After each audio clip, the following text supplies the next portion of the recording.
History of Julius Caesar by Jacob Abbott. Chapter 2. Caesar's Early Years. Caesar does not seem to have been much disheartened and depressed by his misfortunes.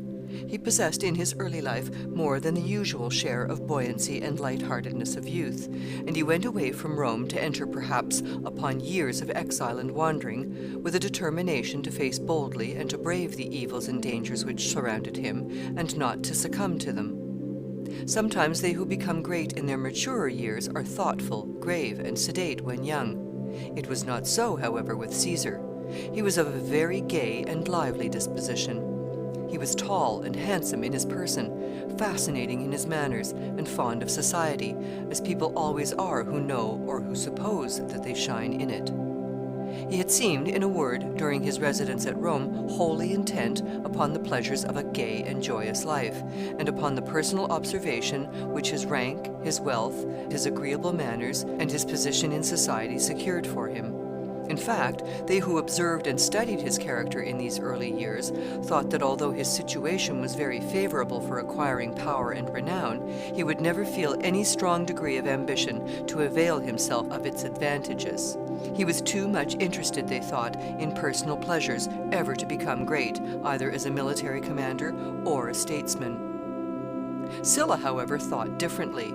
He had penetration enough to perceive, beneath all the gaiety and love of pleasure which characterized Caesar's youthful life, the germs of a sterner and more aspiring spirit, which he was very sorry to see was likely to expend its future energies in hostility to him.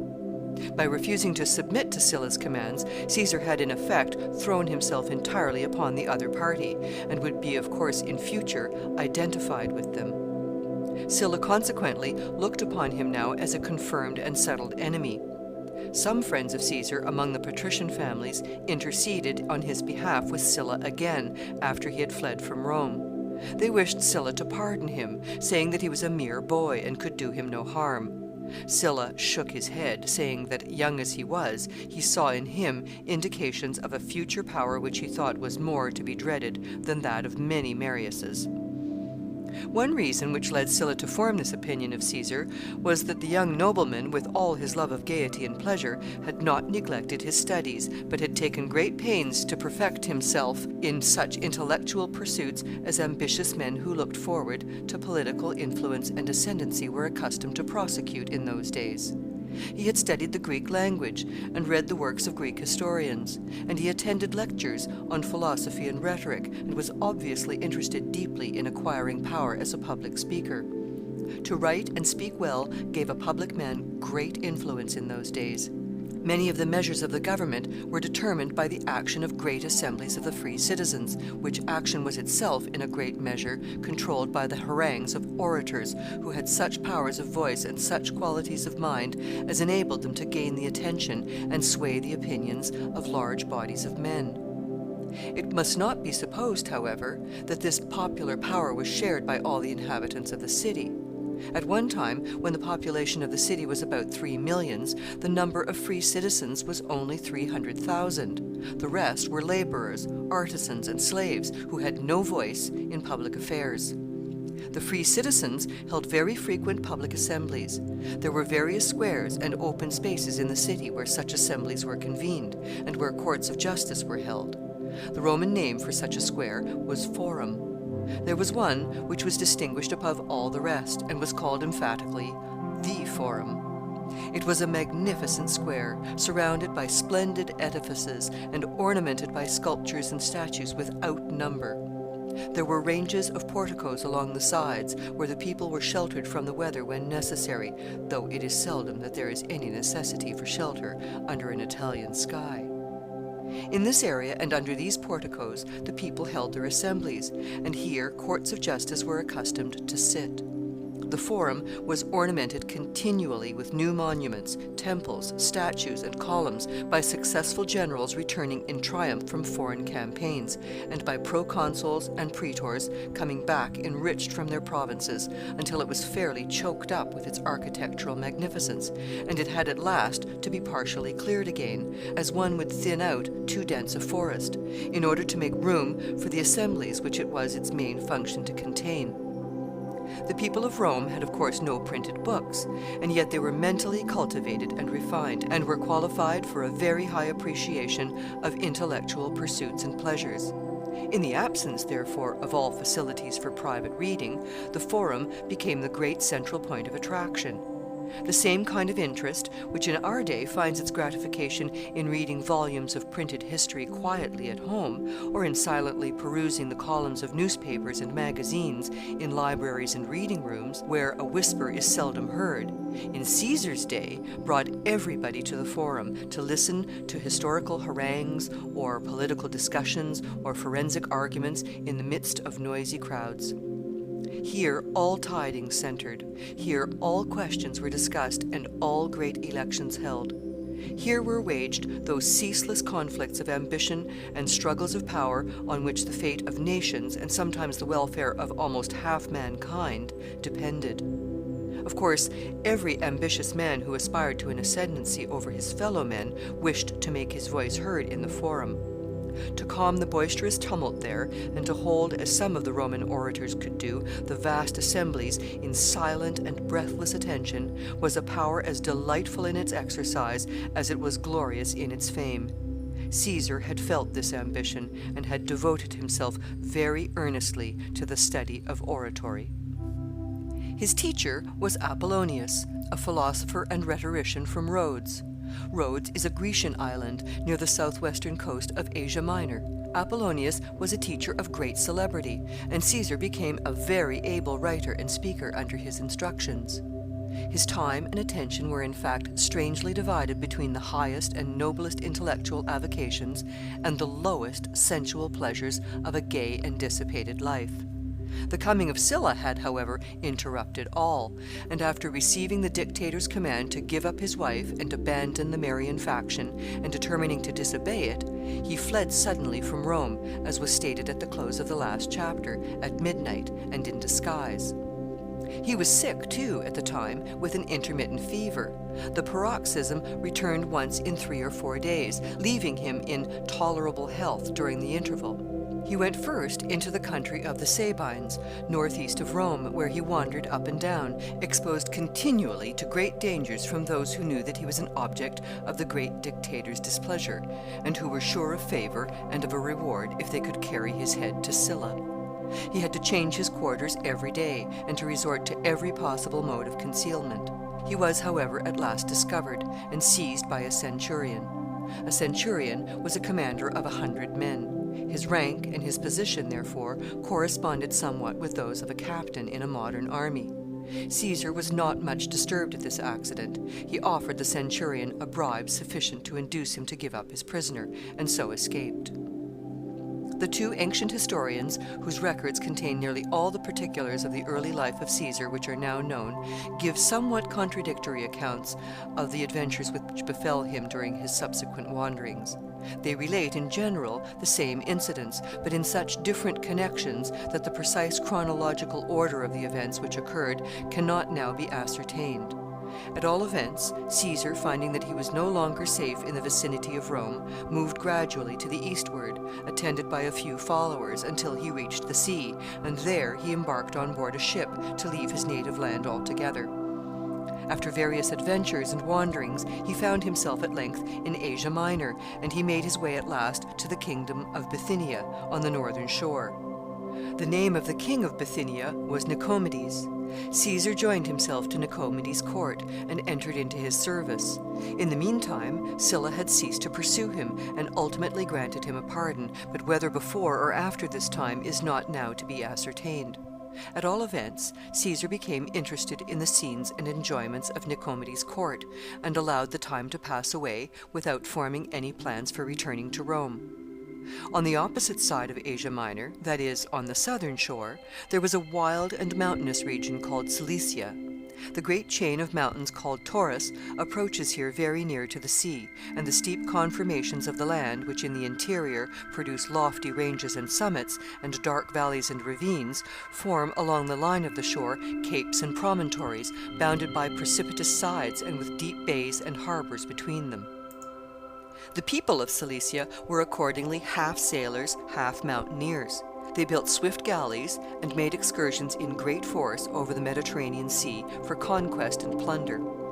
They would capture single ships and sometimes even whole fleets of merchantmen. They were even strong enough on many occasions to land and take possession of a harbor and a town, and hold it often for a considerable time against all the efforts of the neighboring powers to dislodge them. In case, however, their enemies became at any time too strong for them, they would retreat to their harbors, which were so defended by the fortresses which guarded them and by the desperate bravery of the garrisons, that the pursuers generally did not dare to attempt to force their way in. And if in any case a town or a port was taken, the indomitable savages would continue their retreat to the fastnesses of the mountains, where it was utterly useless to attempt to follow them. But with all their prowess and skill as naval combatants, and their hardihood as mountaineers, the Cilicians lacked one thing which is very essential in every nation to an honorable military fame. They had no poets or historians of their own, so that the story of their deeds had to be told to posterity by their enemies. If they had been able to narrate their own exploits, they would have figured, perhaps, upon the page of history as a small but brave and efficient maritime power, pursuing for many years a glorious career of conquest, and acquiring imperishable renown by their enterprise and success. As it was, the Romans, their enemies, described their deeds and gave them their designation. They called them robbers and pirates, and robbers and pirates they must forever remain. And it is, in fact, very likely true that the Cilician commanders did not pursue their conquests and commit their depredations on the rights and the property of others in quite so systematic and methodical a manner as some other conquering states have done. They probably seized private property a little more unceremoniously than is customary, though all belligerent nations, even in these Christian ages of the world, feel at liberty to seize and confiscate private property when they find it afloat at sea, while by a strange inconsistency they respect it on the land.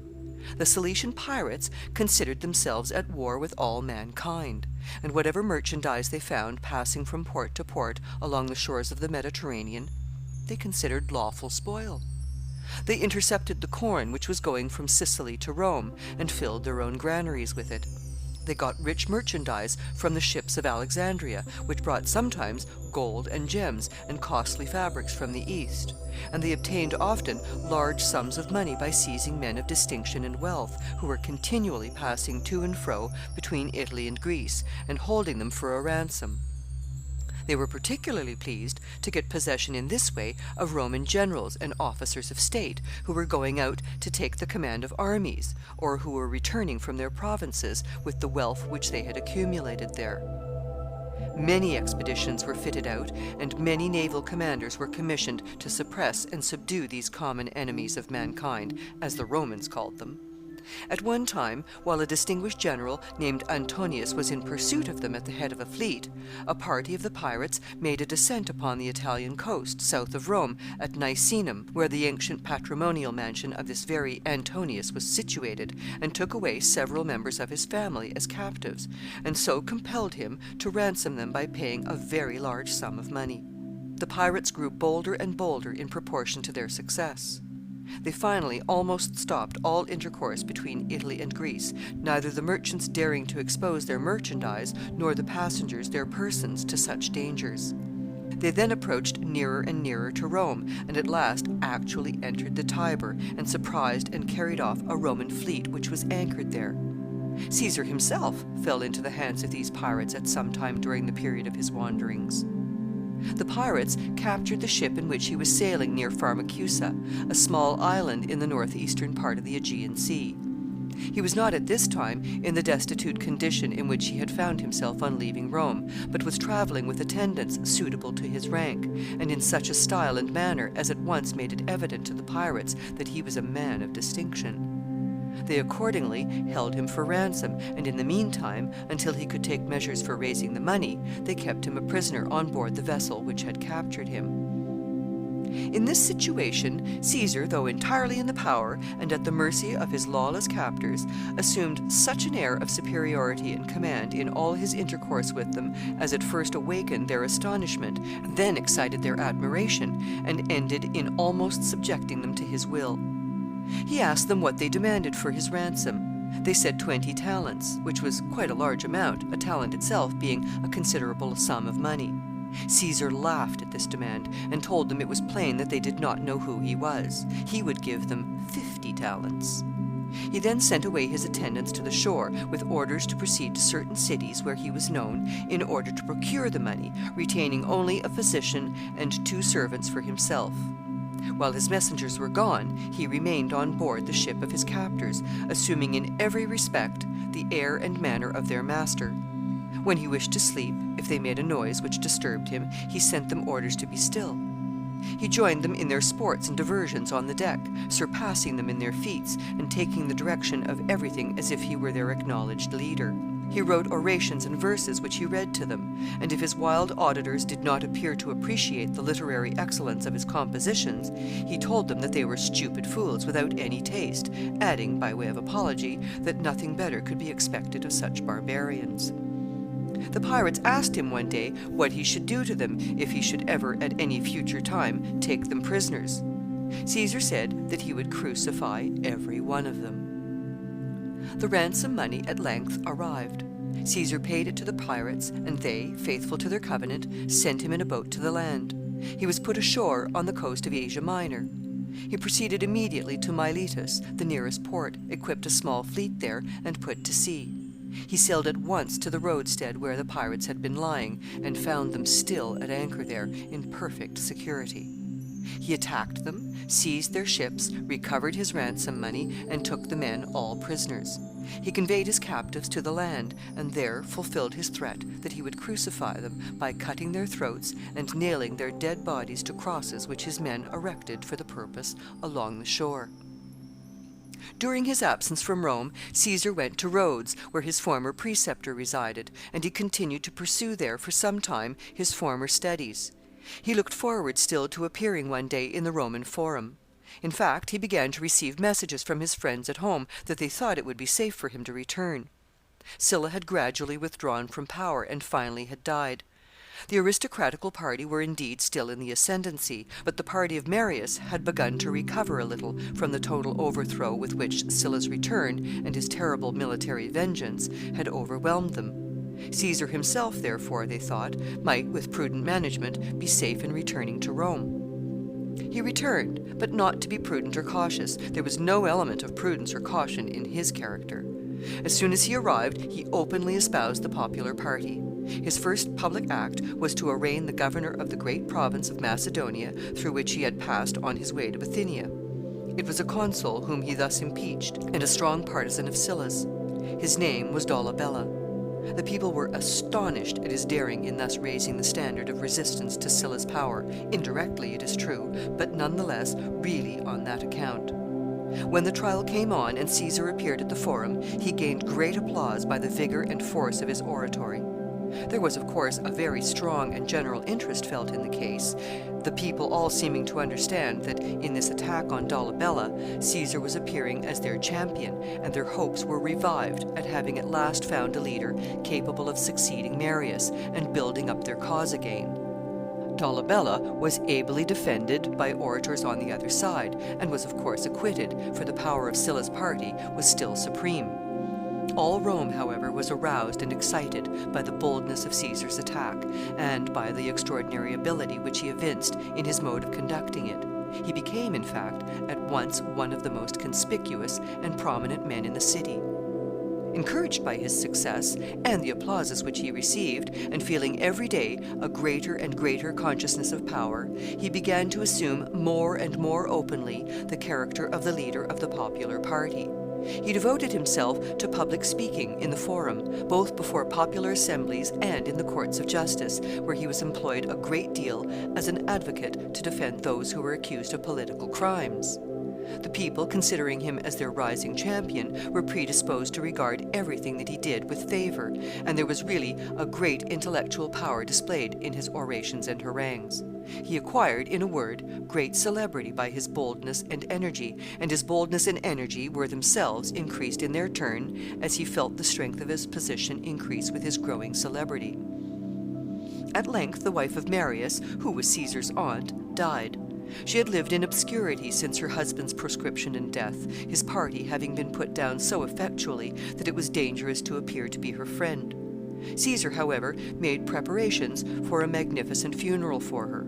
There was a place in the Forum, a sort of pulpit, where public orators were accustomed to stand in addressing the assembly on great occasions. This pulpit was adorned with the brazen beaks of ships which had been taken by the Romans in former wars. The name of such a beak was rostrum, in the plural, rostra. The pulpit was itself, therefore, called the rostra, that is, the beaks, and the people were addressed from it on great public occasions. Caesar pronounced a splendid panegyric upon the wife of Marius at this her funeral, from the rostra, in the presence of a vast concourse of spectators, and he had the boldness to bring out and display to the people certain household images of Marius, which had been concealed from view ever since his death. Producing them again on such an occasion was annulling, so far as a public orator could do it, the sentence of condemnation which Sylla and the patrician party had pronounced against him, and bringing him forward again as entitled to public admiration and applause. The patrician partisans who were present attempted to rebuke this bold maneuver with expressions of disapprobation, but these expressions were drowned in the loud and long-continued bursts of applause with which the great mass of the assembled multitude hailed and sanctioned it. The experiment was very bold and very hazardous, but it was triumphantly successful. A short time after this, Caesar had another opportunity for delivering a funeral oration. It was in the case of his own wife, the daughter of Cinna, who had been the colleague and coadjutor of Marius during the days of his power. It was not usual to pronounce such panegyrics upon Roman ladies unless they had attained to an advanced age. Caesar, however, was disposed to make the case of his own wife an exception to the ordinary rule. He saw in the occasion an opportunity to give a new impulse to the popular cause, and to make further progress in gaining the popular favor.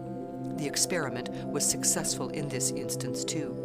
The people were pleased at the apparent affection which his action evinced, and as Cornelia was the daughter of Cinna, he had opportunity, under pretext of praising the birth and parentage of the deceased, to laud the men whom Sylla's party had outlawed and destroyed. In a word, the patrician party saw with anxiety and dread that Caesar was rapidly consolidating and organizing and bringing back to its pristine strength and vigor a party whose restoration to power would of course involve their own political and perhaps personal ruin. Caesar began soon to receive appointments to public office, and thus rapidly increased his influence and power. Public officers and candidates for office were accustomed in those days to expend great sums of money in shows and spectacles to amuse the people. Caesar went beyond all limits in these expenditures. He brought gladiators from distant provinces and trained them at great expense to fight in the enormous amphitheaters of the city, in the midst of vast assemblies of men. Wild beasts were procured also from the forests of Africa, and brought over in great numbers under his direction, that the people might be entertained by their combats with captives taken in war, who were reserved for this dreadful fate. Caesar gave also splendid entertainments of the most luxurious and costly character, and he mingled with his guests at these entertainments, and with the people at large on other occasions, in so complacent and courteous a manner as to gain universal favor. He soon, by these means, not only exhausted all his own pecuniary resources, but plunged himself enormously into debt. It was not difficult for such a man in those days to procure an almost unlimited credit for such purposes as these, for everyone knew that if he finally succeeded in placing himself, by means of the popularity thus acquired, in stations of power, he could soon indemnify himself and all others who had aided him. The peaceful merchants and artisans and husbandmen of the distant provinces over which he expected to rule would yield the revenues necessary to fill the treasuries thus exhausted. Still, Caesar's expenditures were so lavish, and the debts he incurred were so enormous, that those who had not the most unbounded confidence in his capacity and his powers believed him irretrievably ruined. The particulars, however, of these difficulties, and the manner in which Caesar contrived to extricate himself from them, will be more fully detailed in the next chapter. End of chapter 2.